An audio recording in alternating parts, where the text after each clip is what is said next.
Warns France's Islamist organisations. That's Le Figaro's front page today. Now, they are conflating, if you like, Islamist with Islamic rather in that headline, because what Nicolas Sarkozy has actually done is sent a warning letter to the Association of Islamic Organisations in France. They're having a congress this weekend in Paris, and he's told them that three of the foreign preachers they'd hoped to invite are not welcome in France, rather, and that anything that preaches hate, violence, or hatred towards France in that Congress will not be tolerated. Of course, this comes after five imams accused of radicalism who are already in France have been expelled this week. And of course, yesterday, 14 alleged Islamist radicals were charged with apparently coming up with a plot to kill a judge in Lyon.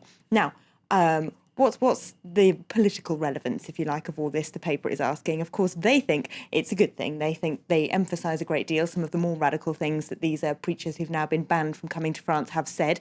One of them, for example, the Qatari Youssef al-Qaradawi apparently said that the Holocaust was a punishment from God. So they've got lots of quotes like that, and they say that Sarkozy is doing the right thing, protecting France from radical Islam. Of course, for the more left-of-centre papers like Le Monde, it's all very politically convenient that he should find an excuse to crack down on Islam 2.5 weeks before a general election. Over in their cartoon, they've got a preacher here surrounded by security cameras with Sarkozy in the background carrying a locked ballot box. So he obviously seems to think he's locked in the vote, they're suggesting. In their paper, they say this really is a blatant attempt to get hold of Marine Le Pen's voters because she's very much used the Mohamed Merah Toulouse shootings as an excuse to go around telling everyone that she's been saying for years that the threat of radical Islam is underestimated in France. And look, she's right. So they say that what Sarkozy is trying to do is head her off at the pass, if you like, and win over her voters by cracking down harder. OK, well, slightly less conveniently for President Sarkozy, on the other hand, is the re-emergence of an old scandal that's been rumbling on for a couple of years now, the Betancourt illegal campaign finance scandal. Tell us more. Yes, this, of course, came out at least 2 years ago originally. It's the allegation that Nicolas Sarkozy received envelopes full of cash to fund his 2007 election campaign from France's richest woman, Liliane Bettencourt. Now, he directly addressed those allegations himself in a TV interview yesterday morning for the first time, and Libération takes a look at what he said. To start with, he's changed his tune, rather, on some counts. He previously said he had not met Liliane Bettencourt or her now-deceased husband, André, during the months running up to the 2007 election. He now says he did, but there would be nothing wrong with that because André Bettencourt was a colleague, he was a senator in Sarkozy's UMP party, so why shouldn't he meet him? But it is, of course, a bit of a turnaround. He also accuses opposition politicians of trying to bring this up more and more nearer the election in an attempt to win themselves votes and discredit him. The thing is, though, as Libération points out, it's not opposition politicians that are shining a light on this right now. It's the justice system, it's lawyers. So they say he seems to be holding justice in contempt with those remarks.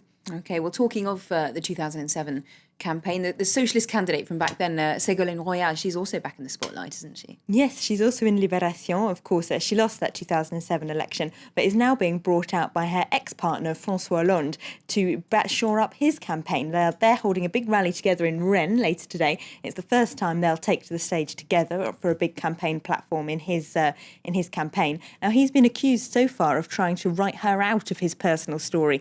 Some socialist activists who back her say he's not talked enough about her and about the campaign they ran together in 2007. But she does remain, of course, a strong asset to the party. She's very popular with working classes and in categories where François Hollande finds it difficult to talk to people, especially the poorer banlieues, the poor suburbs of France's bigger cities. So, you know, she does have an electorate there with whom she is very popular, even though she did lose an election and came fourth in the socialist primary back in October. Now, Le Figaro says she seems to have got a new lease of life out of François Hollande's election campaign. They point out it can't be easy or obvious to campaign for your ex-partner in an election that you yourself once lost, but that she seems to be taking to the campaign trail again with gusto. And it seems to be the beginning of a comeback to frontline politics for her. She's hoping it's going to lead to her being president of the National Assembly after the election if Hollande wins it. OK, and you mentioned Jean-Luc Mélenchon as well, the far left candidate. He's still doing really well, isn't he? Yes, Libération reports today he's leading a bit of a renaissance for the Communist Party, which until very recently was accused of being moribund. François Hollande himself said the Communist Party is dead in France not very long ago. But they're, of course, part of that coalition that's backing Jean-Luc Mélenchon, the far-left candidate who's doing very well. And they report they're getting lots and lots of young people signing up to the party. Now, just a year ago, 10% of their members only were under 30. Now, half of new adherents that are signing up to the party, that's 1,000 young people, are under 30. So the Communist Party might seem like it belongs to political history in most of Europe, but in France, apparently, it's enjoying a bit of a comeback. Okay, well, thanks very much indeed, Elena, for that look at all today's French front pages. Just some news coming into us now here in France. Over a dozen men alleged to be radical Islamists have been put under formal investigation by French prosecutors, and that comes as new arrests have been made in raids on radical Islamists in several cities today across the country, notably in the north of Marseille.